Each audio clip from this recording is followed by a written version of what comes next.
But we've got to talk about Mason Mount, folks, because that was the news coming out earlier on today. It kind of broke on social media first, and Manchester United made it official a few minutes later, is that Mason Mount is injured once again. The Athletic were reporting from Mark Critchley that Mason Mount is set to be sidelined for 4 to 5 weeks with a hamstring injury. Of course, it came up at half-time against Brighton. What was your reaction to hearing that? Are you concerned about Mount now in terms of just, I guess, general future? Last season out, all pretty much through injury. This once again, this season, I mean, it's exactly the same, isn't it? So a whole preseason, second game in, picks up an injury, and we're not sure when he's going to come back. What are your thoughts on it all?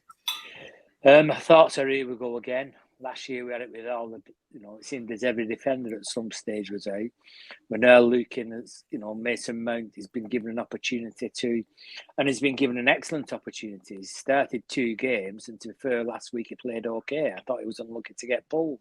But, here we go. Here we go again, and it's just not good enough. It is just not good enough. You can't be playing £60 million and £150,000 to £100,000 a week, and they're on the sick beds. Terrible. It's terrible. It's really, really poor.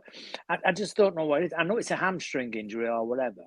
I am trying to look for a positive, and the only positive I can get or I can think about is I didn't want him and Bruno to play false nines, 8 and 10. I didn't want that. I felt last week we needed a central striker. Now, what we're going to get Sunday now is if there's no Mason Mount, we have no options now because McTominay's gone. He's got to play De Zerbi now. He's got to play De Zerbi with Bruno at back. I do think that at some stage tomorrow, I think they're going to have a good hard look at themselves and say, right, what are we going to do here? And if they've not already got, why has Amrabat not signed for anyone? Was he told to wait for us or whatever and see how the situation was financially in the last couple of days? I'm just hoping as they bring Amrabat in, because at least now you can justify bringing him in. But no, I'm disappointed, really disappointed. Already a super chat straight out the gate. Crash Illustration, very much a regular when it comes to the full view, and always the same super chat. Basically, he says, "Big ups, Owen, the old man, aka Kenny, Korean Romano, aka John, Steph, and where the F is Marcel? Marcel is here. He doesn't believe in time, but he does believe in showing up. So Marcel has arrived. Big up, Marcel, and big up to Crash Illustration every single week. Same super chat, same joke every time. Still funny. Good vibes, John. Let's go to you. Can you get any good vibes out of this Mason Mount news? How are you feeling about it? Honestly, I'm actually pretty disappointed and sad. Not to Mason Mount, but just the reaction as a whole. I saw the news break and I was absolutely gutted. But to see the reaction from some of the Manchester United fan base, especially with respect to how they're attacking and criticizing Mason Mount, is quite disappointing. And look, I'm somebody that now is being called somebody who's absolutely biased for the likes of Mason Mount because I got to interview him, right? Because now people say, oh, John has this biased agenda. He'll always defend Mason Mount.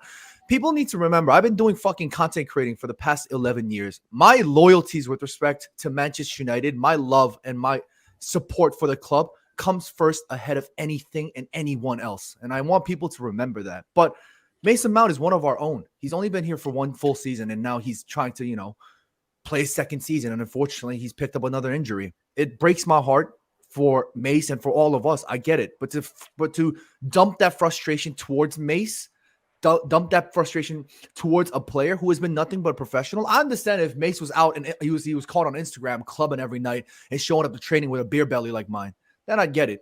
But he's been nothing but an utmost professional. And to see that kind of just the vitriol and the anger towards him, particularly, I think is very sad to see.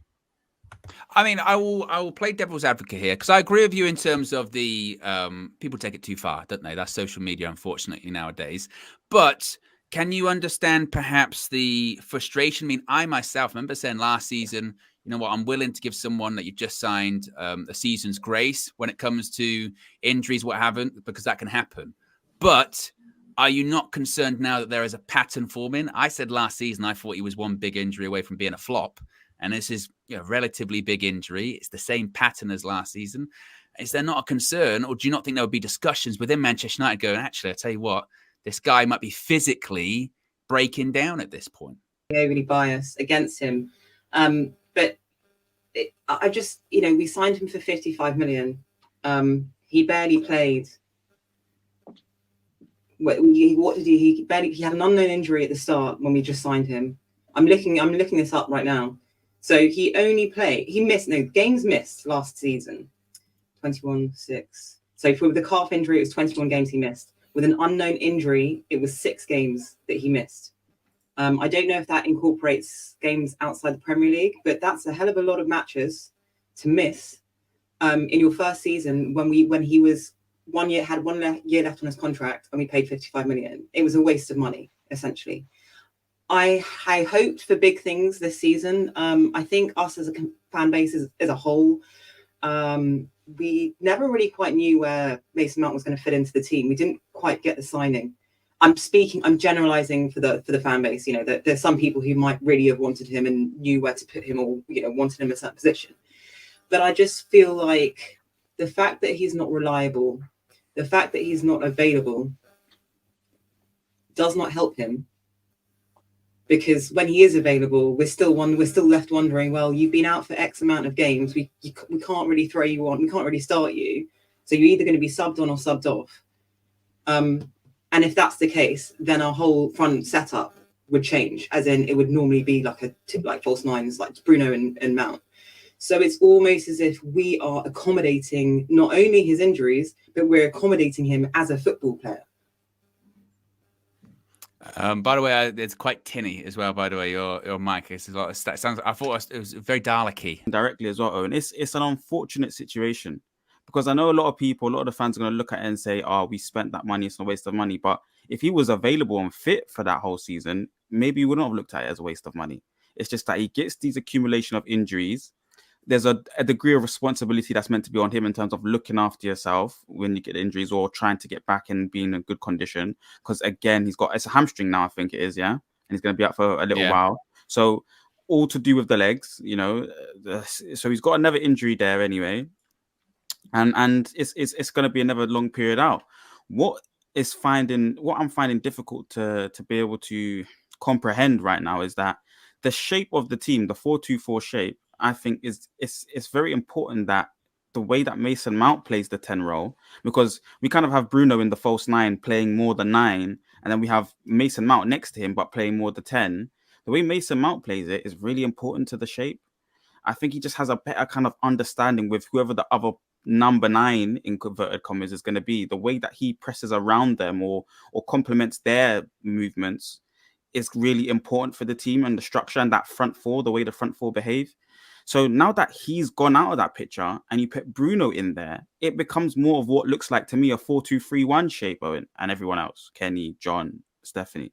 So it's like that to me, it just feels like we're kind of losing that 4-2-4 without Mason Mount in there. I don't feel like Bruno can implement that structure as well as Mason Mount can.